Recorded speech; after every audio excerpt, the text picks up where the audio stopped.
A very warm welcome, dear students. So today is our fifth video on solution of question bank of physics, right? Or today we are going to start a chapter called as electromagnetic induction. Or let us start. The very first question is, in which of the following devices eddy current is not used? Okay, so let me tell you that eddy currents तो picture में तब आते हैं जब magnetic field change हो या magnetic flux change हो. तो इलेक्ट्रोमैग्नेट में मैग्नेटिक फील्ड जनरेट भी होता है और चेंज भी होता है, राइट. तो उसमें एडी करंट जनरेट हो सकते हैं. इंडक्शन फर्नेस हम जानते हैं, that is an application of eddy currents. Even magnetic braking in a train, braking मतलब BRA होना चाहिए, ब्रेक्स लगता है उसमें, वो भी एडी करंट की एप्लीकेशन है. The only place where eddy currents are not used is nothing but heater. तो इलेक्ट्रिक हीटर में यूज़ नहीं होता, बिकॉज इलेक्ट्रिक हीटर कौन से प्रिंसिपल पे काम करता है? Heating effect of electric current. उसमें एक कॉइल होता है जिसमें से हम करंट पास करते हैं और because of that current heat is generated and that heat generated is given by the formula H is equal to I² RT. So याद रखना है कि heater works on the heating effect of electric current, right. Now second sum करते हैं. An ideal transformer has 100 turns in the primary. तो ये जो दिया हुआ है वो है number of turns in the primary NP and 250 turns in the secondary. तो ये है NS, number of turns in the secondary. The peak value of AC is 28 volt. E0 दिया हुआ है या EP बोल सकते हैं, और याद रखना कि ये पीक वैल्यू है. The secondary voltage, the RMS secondary voltage is nearest to. मतलब हम लोग को EMF इन द सेकेंडरी पूछा है, बट याद रखना EMF इन द सेकेंडरी का RMS वैल्यू पूछा हुआ है, ठीक है. Now let us continue. How do we do this problem? There is a simple equation for a transformer. We know that ES upon EP equal to NS upon NP. तो ES upon EP equal to NS upon NP. तो ES क्या होगा? ES will be equal to EP times NS upon NP. सबके value substitute कर देते हैं तो हमको आंसर आ जाएगा ES का. अब देखो, आपको याद रखना है कि ये EP जो था वो पीक वाला वैल्यू था, तो ये जो ES का वैल्यू मिला ये पीक वैल्यू मिला है, और हम लोग को चाहिए RMS वैल्यू. तो we know there is a relation कि RMS value is equal to peak value divided by √2. तो ये जो पीक वैल्यू है इसको √2 से डिवाइड करेंगे तो हमको RMS वैल्यू मिलेगा. तो इसको √2 से डिवाइड कर देते हैं, ES अपॉन √2 कर लेते हैं तो RMS आ जाएगा. So this is your final answer, right? 50 volt. So this is how you can solve the second sum. Third sum, the role of inductance is equivalent to. देखो inductance करता क्या है? Inductance always wants the current to be constant. मतलब जब current बढ़ेगा तो inductor उसको कम करने की कोशिश करेगा, और जब करंट कम होगा तो इंडक्टर उसको बढ़ाने की कोशिश करेगा. That means inductor does not like change in current, okay, और inductor opposes change in current. In other words it is similar to inertia. जैसे हम जानते हैं कि inertia is what? The tendency of a body to maintain its state. अगर body rest में है तो रेस्ट में रहने की कोशिश करेगा, और अगर मोशन में है तो मोशन में रहने की कोशिश करेगा. वैसे इंडक्टर क्या करता है? करंट को कांस्टेंट रखने की कोशिश करता है, ओके. वो कोशिश करेगा कि करंट ना तो बढ़े ना तो कम हो. So you can say the role of inductance is equivalent to inertia. The energy, fourth sum देखते हैं. The energy stored in a 50 milli henry. तो ये इंडक्टर का वैल्यू है. Carrying a current of 4 ampere, ये I दिया हुआ है. Is energy stored in a inductor. We know that energy stored in a inductor is given by the formula half LI². हमारे पास L भी है, I भी है, जस्ट सब्सटीट्यूट करो, हमको आंसर मिल जाएगा, राइट. तो E equal to half LI². So we know L, we know I, will substitute and we'll get the answer. So the answer is 0.4 joules, right? Next question देखते हैं. Question number 5. In the expression E is equal to minus d∅ by dt, the negative sign shows. अब देखो E एक scalar है, okay. तो direction का तो कोई बात ही नहीं आएगी इसमें, राइट. और फ्लक्स भी एक स्केलर है. The negative sign shows that the induced EMF opposes the change in the flux.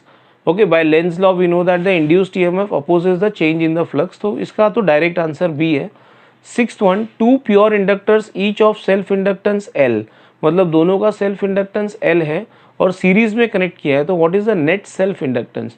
अब वही जो रेजिस्टेंस में होता है वही इंडक्टेंस में करना है सीरीज में. हम जानते हैं कि अगर रेजिस्टर्स को सीरीज में कनेक्ट करेंगे तो effective resistor RS is given by R1 plus R2. Similarly यहाँ पे भी effective inductance will be given as L1 plus L2. तो ऐड कर लो. अब L1 L2 दोनों L है तो आंसर 2L आएगा, right. A magnet is moved towards a coil quickly and then slowly, then the induced EMF is. देखो, if the magnet is moved towards the coil, the flux will change. और हम जानते हैं कि E is equal to d phi by dt, right? अब क्या होता है कि क्विकली अगर ले गए तो कम टाइम में फ्लक्स चेंज हो जाएगा. A magnet is moved towards the coil, so what will happen is E equal to d phi by dt. Flux तो सेम चेंज हो रहा है, ओके, चाहे आप पास ले जाओ, चाहे आप उसको क्विकली ले जाओ या स्लोली ले जाओ, बट अल्टीमेटली फ्लक्स कांस्टेंट है, तो E is inversely proportional to dt. अगर टाइम कम तो EMF ज़्यादा, मतलब अगर उसी फ्लक्स को कम टाइम में चेंज किया गया तो EMF ज़्यादा इंड्यूस्ड होगा, because EMF is directly proportional to rate of change of flux. ये फ्लक्स कितना जल्दी चेंज हो रहा है, तो हम लिख सकते हैं कि EMF ज़्यादा होगा कौन से केस में, जहाँ पे फास्ट मूव किया गया मैग्नेट को. तो मैंने यहाँ पे लिख दिया, for the same change in flux EMF is greater if the change is brought in a less time. तो अगर कम टाइम में फ्लक्स चेंज हुआ तो EMF ज़्यादा होगा, मतलब इसका आंसर है लार्जर इन केस 1. अब नेक्स्ट क्वेश्चन देखते हैं. Okay, state Faraday's law of EMI. तो ये तो बहुत ईजी है, 2 लॉ है फैराडे के और मैंने दोनों लिख दिए हैं यहाँ पे, right. First law, second law. State the mathematical relation between the number of turns in primary coil to secondary coil in step up transformer. अब स्टेप अप ट्रांसफार्मर में होता क्या है, number of turns in the secondary is greater than number of turns in the primary. या अगर हम NS upon NP निकालेंगे तो वो मोर देन 1 आएगा, राइट. तो मैं यहाँ लिख देता हूँ कि NS upon NP is more than 1, that is the number of turns in the secondary upon number of turns in the primary for a step up transformer is greater than 1. इसको cross multiply करोगे तो पता चलेगा कि NS is more than NP. ठीक है, फिर आगे, state the condition at which we say that the two coils kept close to each other are perfectly coupled. देखो, परफेक्टली कपल्ड मतलब क्या होता है, परफेक्टली कपल्ड मतलब जो भी फ्लक्स पहले कॉइल में जनरेट होगा वो पूरा का पूरा दूसरे वाले कॉइल के साथ लिंक होगा. इस टाइप के कपलिंग को हम बोलते हैं परफेक्ट कपलिंग, और ऐसा तब होता है जब coefficient of coupling K is equal to 1. Okay, coefficient of coupling K is equal to 1. The two coils are said to be perfectly coupled if coefficient of coupling is equal to 1. और साथ में मैं आपको बोल भी देता हूँ, आप ये भी ऐड कर लेना इसमें, that is the entire flux of the first coil gets linked with the second coil, right. State Lenz law. तो ये तो डायरेक्ट आपके बुक में दिया हुआ है, तो इसमें तो कोई मेहनत नहीं है. अकॉर्डिंग टू लेंज लॉ पढ़ लेना इसको, right.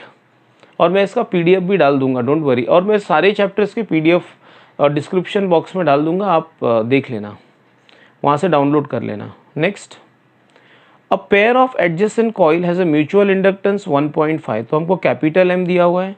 If the current in one coil varies from 0 to 20, मतलब करंट चेंज हुआ 0 से लेके 20 तक इन 0.5 सेकेंड्स. तो ये टाइम दिया हुआ है हमको. और चेंज इन करंट देख लेना कितना है, 0 to 20 मतलब 20 - 0, तो 20 एम्पियर ही होगा. What is the change in the flux, d5 पूछा हुआ है. सॉल्व करते हैं. EMF is equal to M dIP by dt, right. अब क्या है, ये 2 कॉइल है ना, राइट. तो EMF induced in the secondary coil is equal to mutual inductance into change of current in the primary, right. This is the formula which you should know. Now what all things भी देखो, EMF को मैं क्या लिख सकता हूँ, d phi s by dt. EMF को लिखा जा सकता है d phi s by dt, change in the flux in the secondary upon time. तो EMF के जगह पे d phi by dt लिख लिया, माइनस नहीं लिखते बिकॉज हमको इसमें मैग्नीट्यूड में इंटरेस्ट है. तो ये dt तो कट जाएगा और चेंज इन फ्लक्स का सीधा आंसर आएगा d phi will be M dIP. Okay, M जानते हैं, चेंज इन करंट भी जानते हैं. M 1.5 है और चेंज इन करंट है 20. चेंज इन करंट है 20. तो what answer will get the answer as 30 weber. Okay, will get the answer as 30 weber. अब बुक में 15 वेबर लिखा है but the answer is 30 weber. याद रखना, ये सही है मैंने जो लिखा है यहाँ पे. ओके, आगे बढ़ते हैं. 6th, an aircraft of wing span 50 meter. तो ये length of the wing span दिया हुआ है, मतलब आपको मालूम है कि विंग स्पैन मतलब क्या होता है. The length of the entire wing is called as wing span. Horizontally in earth an aircraft of wingspan 50 meter flies horizontally in Earth's magnetic field of 6 into 10 raised to -5 Tesla.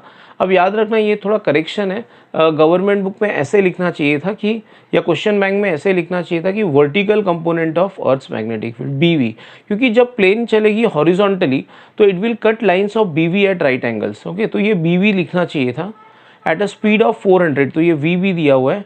Calculate the EMF between the tips of the wings. तो अब ये problem एकदम simple हो गया, जैसे कि एक conductor है और वो मैग्नेटिक फील्ड में ट्रांसलेशनल मोशन कर रहा हो, तो ईएमएफ का डायरेक्ट फॉर्मूला है BLV, EMF is equal to BLV। तो I will write here E, और देखो प्लेन के विंग्स है ना वो हॉरिजॉन्टल है फॉर एग्जांपल, और मैग्नेटिक फील्ड वर्टिकल है, तो दोनों के बीच में एंगल भी 90 है।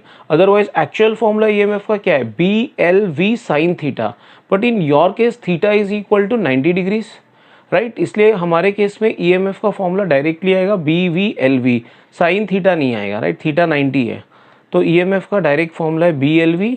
ओके, और BV जानते हैं, L जानते हैं, V जानते हैं, सब्सटीट्यूट कर लो, आंसर आ जाएगा। So this is the answer. Okay, 1.2 volt. A coil of self inductance 3 Henry carries a current of 2 ampere.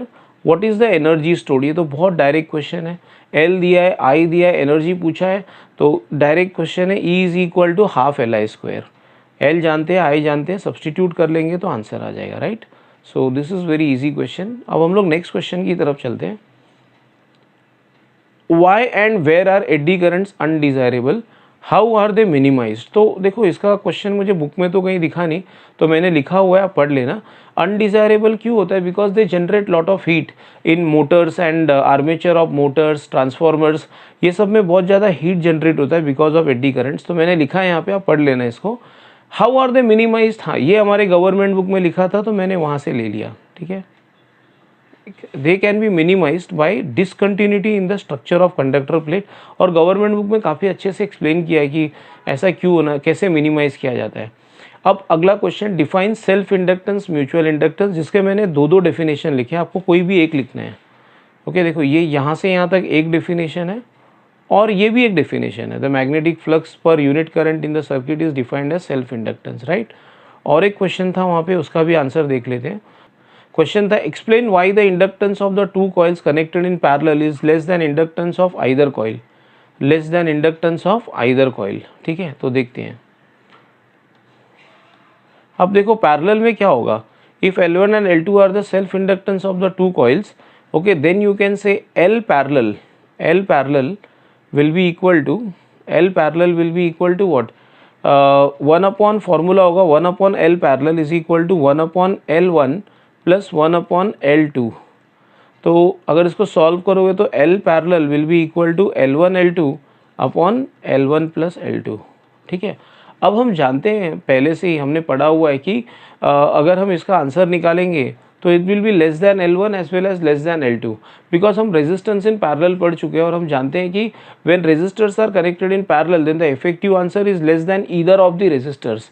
Similarly ये उसी की तरह है, इसलिए हम बोल सकते हैं कि L parallel will be less than L1 also and less than L2 also, ठीक है। Okay, an EMF of 96 millivolt is induced. EMF of 96 millivolt is induced in the windings of a coil when a current in a nearby coil is increasing at a rate of 1.2 ampere per second। मतलब ये एक coil में EMF है और बाजू वाला coil, जिसको मैं प्राइमरी, इसको मैं सेकेंडरी लिखूंगा, बाजू वाले कॉइल में करंट चेंज हो रहा है at the rate of this much, मतलब this is rate of change of current in the primary. What is the mutual inductance? तो काफ़ी इजी सम है, बस ये मिली वोल्ट को वोल्ट में कन्वर्ट कर लेंगे। तो डेटा लिख देता हूँ, right. ES, the magnitude of the EMF induced in the secondary is given by the formula ES is equal to m dIP by dt, right। तो अगर मैं वो फॉर्मूला यूज़ करूँ तो मुझे ES पता है, dIP by dt पता है, तो मैं आराम से m निकाल सकता हूँ, तो m आ गया, right. This is m। Calculate the induced EMF between the ends of an axle of a railway carriage 1.75 meter long, मतलब लेंथ ऑफ द एक्सल दिया हुआ है, travelling on a level ground with a uniform velocity of 50 kmph। 50 kilometer per hour को आपको metre पर second में convert करना पड़ेगा SI में, और वर्टिकल कंपोनेंट दिया हुआ है, ईएमएफ पूछा है। फिर से ये वही क्वेश्चन हो गया, एक कंडक्टर है जो मैग्नेटिक फील्ड को राइट एंगल्स पे कट कर रहे हैं, तो ईएमएफ इंड्यूस्ड का फॉर्मूला हम डायरेक्टली जानते हैं, ईएमएफ इंड्यूस्ड इज BLV। यहाँ पे थीटा तो 90 है इसलिए BLV लिखेंगे, तो EMF will be equal to BVLV। ओके, BV जानते हैं, L जानते हैं, VB जानते हैं, तो I think I will just substitute and I should get the answer. ठीक है, 1.215 milli volt is the answer. अब नेक्स्ट क्वेश्चन देखते हैं। The magnetic flux through a loop varies according to the relation. तो ये फ्लक्स दिया हुआ है हमको, मिली वेबर में दिया है, याद रखना, टाइम सेकेंड में दिया है। What is the magnitude of the induced EMF at 2 second. तो फ्लक्स दिया तो ईएमएफ तो आराम से मिल जाएगा, E is equal to d∅dt। थोड़ा डेरिवेटिव्स लगाना पड़ेगा, फ्लक्स आपको टाइम के टर्म्स में दिया है, E इक्वल टू d∅dt। ठीक है, अगर मैंने डेरिवेटिव ली इसकी तो आंसर देखो क्या आता है, 16t + 6 आएगा। अगर डेरिवेटिव लेंगे तो आंसर आएगा 16t + 6। अब हमको कब निकालना था, देखो ये तो हमारा जनरल इक्वेशन है ईएमएफ का, हमको ईएमएफ चाहिए था t इक्वल टू 2 सेकेंड। तो आप टाइम के जगह पे 2 सेकेंड डाल दो, अगर आप टाइम को 2 सेकेंड डाल दोगे तो हमको आंसर आएगा 38 वोल्ट। हाँ, वोल्ट नहीं, milli volt. I tell you the reason. अगर आपको याद हो तो ये मिली वेबर था, ये मिली वेबर था, अगर ये न्यूमरेटर मिली में था तो डेफिनेटली आंसर भी मिली वोल्ट में आएगा। Distinguish between step up and step down transformer, ये आप याद कर लेना, मैंने लिख दिया है यहाँ पे। एक में टर्न्स रेशियो मतलब NS/NP 1 से ज़्यादा होता है, एक में कम होता है, और एक में ES, और ये मैंने लिख दिया 3 पॉइंट, आप पढ़ लेना। ओके, और बाय हार्ट कर लेना अच्छे से। आगे बढ़ते हैं next. So the next question is what is transformer, explain step up and step down transformer. तो ये मैं आपको बता देता हूँ आपको कहाँ मिलेगा। इसका आंसर आएगा आपको, क्वेश्चन नंबर 1 का आंसर है, डेफिनेशन आपको मिलेगा पेज 284 पे, from second line onwards of article 12.15। And for step up and step down transformer आप प्रेफर करना पेज 285 ऑफ आर्टिकल 12.15। तो ये सब आप गवर्नमेंट बुक में अच्छी तरह से देख लेना, right. Determine the motional EMF induced in a straight conductor moving in a uniform magnetic field with a constant velocity on the basis of Lorentz force। अब इसमें आपको प्रूफ करना है कि E equal to BLV sin theta, और ये आपको मिलेगा पेज नंबर 269 पे अंडर द आर्टिकल 12.5। ओके, और आपको आंसर लिखना है कहाँ तक, E equal to BLV sin theta तक। ये सम है, ये सॉल्व कर लेते हैं। The primary of a transformer has 40 turns, तो ये हमारा NP है, एंड वर्क्स ऑन 100 वोल्ट, ये हमारा EP है, और ये हमारा इनपुट पावर है 100 वाट। सो प्राइमरी का नंबर ऑफ टर्न्स पता है, EMF पता है, और इनपुट पावर पता है। Find the number of turns in the secondary, that is NS, और फाइनली वोल्टेज 400 तक करना है, तो ये हमारा सेकेंडरी वोल्टेज है। Also calculate the current in the secondary and primary. ठीक है, IP/IS। तो मैं डेटा लिख देता हूँ, मैंने डेटा लिख दिया, दिस इज़ द डेटा। अब आपको याद रखना है कि इस क्वेश्चन में एक छोटा सा गड़बड़ है, इनको कहना चाहिए था कि ये एक आइडियल ट्रांसफार्मर है। They should say that it is an ideal transformer, because only if the transformer is ideal you can use the formula ES/EP equal to IP/IS।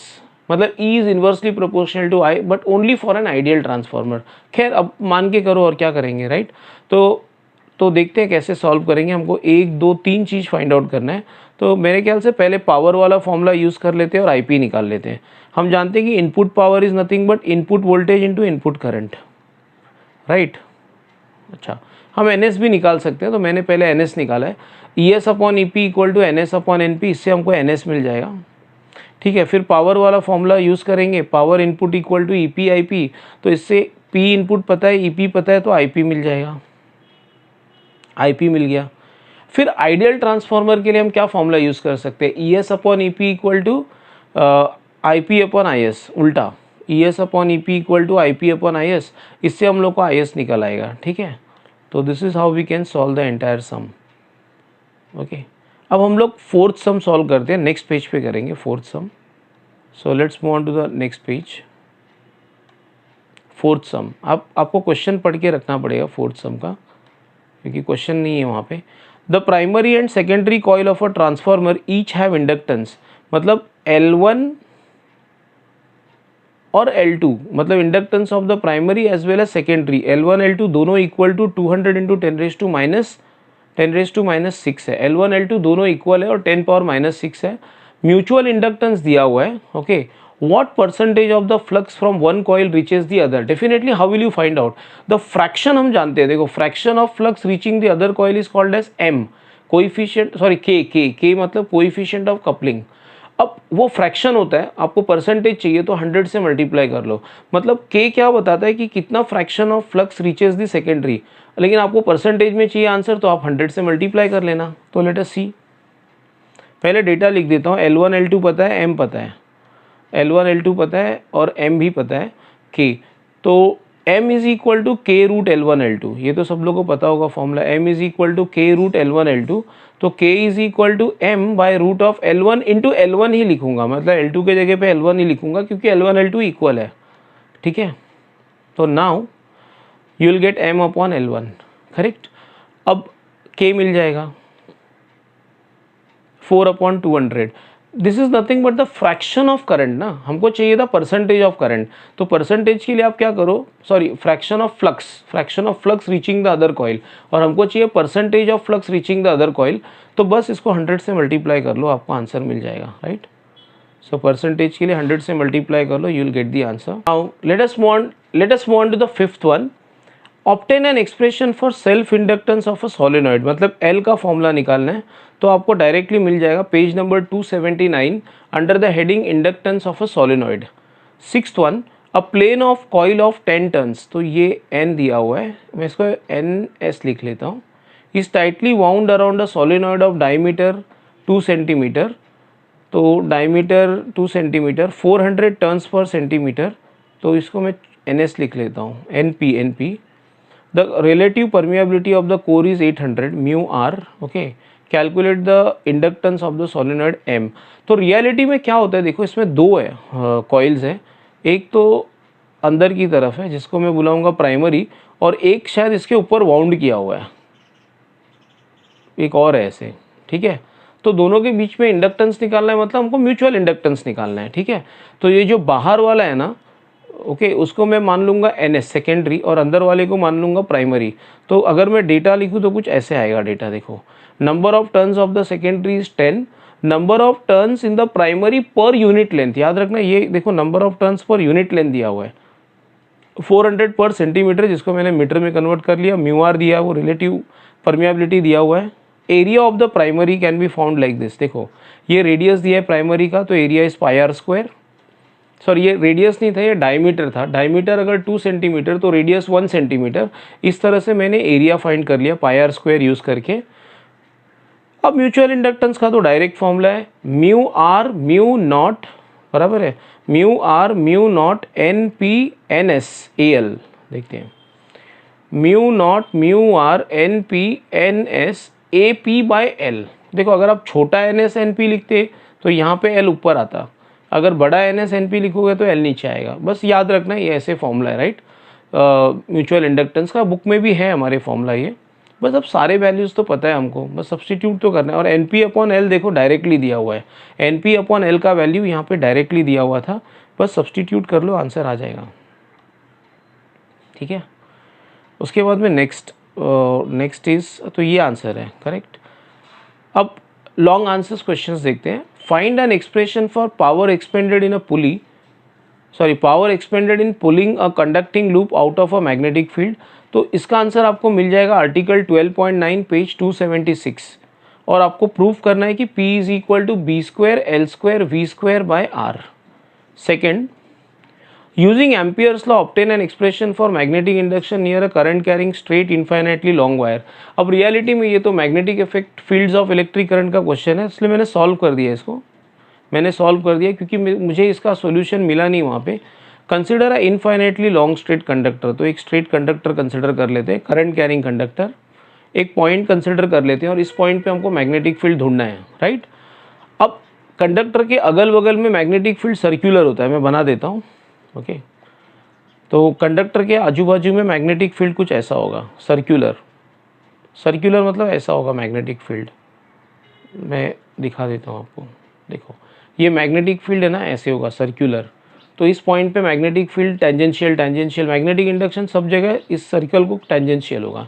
ये जो सर्कल है ये मैग्नेटिक लाइन ऑफ फोर्स है, ठीक है। अब आगे देखते हैं। हम जानते हैं कि एम्पियर्स लॉ यूज़ करने के लिए हमको एम्पीरियन लूप बनाना होता है। तो एम्पीरियन लूप ऐसे बनाएंगे कि इसी पे ओवरलैप होगा, इस सर्कल पे ही ओवरलैप होगा। तो ये मैं एम्पीरियन लूप बना लेता हूँ। Let us draw an Amperian loop. ये देखो ये एम्पीरियन लूप ले लिया, ठीक है। अब now let us find out integration of B bar dot D L bar.